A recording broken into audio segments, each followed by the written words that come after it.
નમસ્કાર મિત્રો, સ્વાગત કરું છું આપ સર્વ કોઈ મિત્રોનું ગવર્મેન્ટ જોબ ઇન્ફોના યુટ્યુબ પ્લેટફોર્મ પર। તો મિત્રો, એએમસી એટલે કે અમદાવાદ મ્યુનિસિપલ કોર્પોરેશન તરફથી સહાયક જુનિયર ક્લાર્કની પોસ્ટ પર ભરતી જાહેર કરવામાં આવી છે। તો આ ભરતી વિશે તમામ પ્રકારની માહિતી આજના વિડીયોમાં આપણે મેળવીશું। તે પહેલા વિડીયો ગમે તો લાઇક અને શેર કરી દેજો, ચેનલમાં નવા હોય તો ચેનલને સબસ્ક્રાઇબ કરી દેજો। તો ચાલો મિત્રો, વિડીયોની શરૂઆત કરીએ। તો મિત્રો, આ ભરતીનું નોટિફિકેશન છે તે એએમસી એટલે કે અમદાવાદ મ્યુનિસિપલ કોર્પોરેશન તરફથી જાહેર કરવામાં આવ્યું છે। તો મિત્રો, એએમસીમાં અલગ અલગ વિભાગમાં જે સહાયક જુનિયર ક્લાર્કની જગ્યાઓ ખાલી છે તે જગ્યાઓ ભરવા માટે લાયકાત ધરાવતા ઉમેદવાર પાસેથી અરજીઓ મંગાવવામાં આવી છે। તો સૌથી પહેલા ચર્ચા કરેલું કંઈક અગત્યની તારીખો વિશે। હવે મિત્રો, આ ભરતીમાં તમારે અરજી ફોર્મ ભરવું હોય તો તમારે ઓનલાઈન અરજી ફોર્મ ભરવાનું રહેશે। ઓનલાઈન અરજી ફોર્મ છે તે કઈ તારીખથી કઈ તારીખ સુધીમાં ભરી દેવાનું રહેશે? તો ઓનલાઈન અરજી ફોર્મ છે તે 15 માર્ચ 2024થી શરૂ કરી દેવામાં આવ્યા છે। 15 માર્ચ 2024 થી લઈને 15 એપ્રિલ 2024 સુધીમાં ઓનલાઈન અરજી ફોર્મ ભરી દેવાનું રહેશે। ઓનલાઈન અરજી ફોર્મ છે તે એએમસીની ઓફિશિયલ વેબસાઇટ છે ahmedabadcity.gov.in પર જઈને ઓનલાઈન અરજી કરી દેવાની રહેશે। વાત કરેલી મિત્રો જગ્યા વિશે કે કુલ કેટલી જગ્યા છે, કેટેગરી વાઇઝ કેટલી જગ્યા છે। તો મિત્રો, કુલ 612 જેટલી જગ્યા પર ભરતી જાહેર કરવામાં આવી છે। જેમાંથી મિત્રો 612 જેટલી જગ્યા છે તેમાંથી 269 જેટલી જગ્યા છે તે બિન અનામત એટલે કે સામાન્ય વર્ગના ઉમેદવાર માટે રહેશે। 61 જેટલી જગ્યા છે તે ઈડબ્લ્યુએસ એટલે કે આર્થિક રીતે નબળા વર્ગના ઉમેદવાર માટે રહેશે। 137 જેટલી જગ્યા છે ઓબીસી એટલે કે સામાજિક અને શૈક્ષણિક રીતે પછાત વર્ગના ઉમેદવાર માટે રહેશે। 17 જેટલી જગ્યા છે તે એસસી એટલે કે અનુસૂચિત જાતિના વર્ગના ઉમેદવાર માટે રહેશે। 129 જેટલી જગ્યા છે તે અનુસૂચિત જનજાતિના ઉમેદવાર છે તો તેના માટે રહેશે।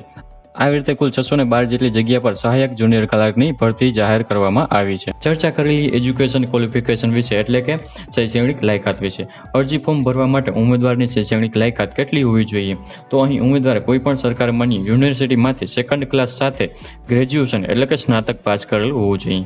મિત્રો, સાથે સાથે સરકાર માન્ય સંસ્થામાંથી CCC એટલે કે કોમ્પ્યુટરનો કોર્સ પણ પાસ કરેલો હોવો જોઈએ। ચર્ચા કરેલી મિત્રો પગાર ધોરણ વિશે કે ઉમેદવારને કયા પગાર ધોરણ મુજબ પગાર મળવાપાત્ર રહેશે? તો અહીં ઉમેદવારને પ્રથમ 3 વર્ષ ફિક્સ પગાર મળવાપાત્ર રહેશે। દર મહિને 26,000 પગાર આપવામાં આવશે। ત્યારબાદ મિત્રો પે લેવલ 2 મુજબ પગાર મળવાપાત્ર રહેશે, એટલે કે મિત્રો ₹19,900 થી લઈને 63,200 સુધીનું પગાર ધોરણ છે તે મુજબ પગાર મળવાપાત્ર રહેશે।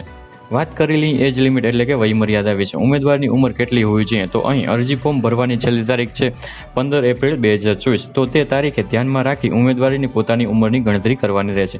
15 એપ્રિલ 2024ના રોજ ઉમેદવારની ઉંમર છે તે વધુમાં વધુ 33 વર્ષ હોવી જોઈએ। પરંતુ અનામત વર્ગના ઉમેદવાર છે જેમ કે એસસી અને એસટી વર્ગના ઉમેદવાર છે, ઓબીસી કેટેગરીના ઉમેદવાર છે, ઈડબ્લ્યુએસ કેટેગરીના ઉમેદવાર છે તો તેઓને ઉંમરમાં 5 વર્ષની છૂટછાટ આપવામાં આવશે। તે સિવાય તમામ કેટેગરીની મહિલા ઉમેદવાર છે તો તેઓને પણ ઉંમરમાં 5 વર્ષની છૂટછાટ મળવાપાત્ર રહેશે। વાત કરેલી અરજી ફી વિશે કે કયા ઉમેદવારે કેટલી અરજી ફી ભરવાની રહેશે?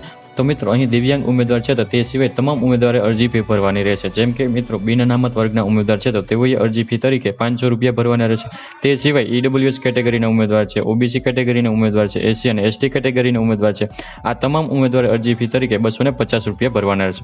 અરજી ફી છે તે ઓનલાઈન જ ભરવાની રહેશે। અરજી ફી 25 એપ્રિલ 2024 સુધીમાં તમારે ભરી દેવાની રહેશે। તો આવી રીતે મિત્રો અમદાવાદ મ્યુનિસિપલ કોર્પોરેશન તરફથી સહાયક જુનિયર ક્લાર્કની પોસ્ટ પર ભરતી જાહેર કરવામાં આવી છે, જેના ઓનલાઈન ફોર્મ અરજી ફોર્મ છે તે 15 માર્ચ 2024 થી લઈને 15 એપ્રિલ 2024 સુધીમાં ભરી દેવાના રહેશે।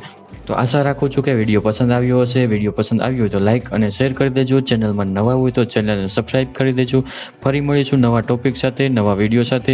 ત્યાં સુધી મિત્રો, જય હિન્દ, જય ભારત।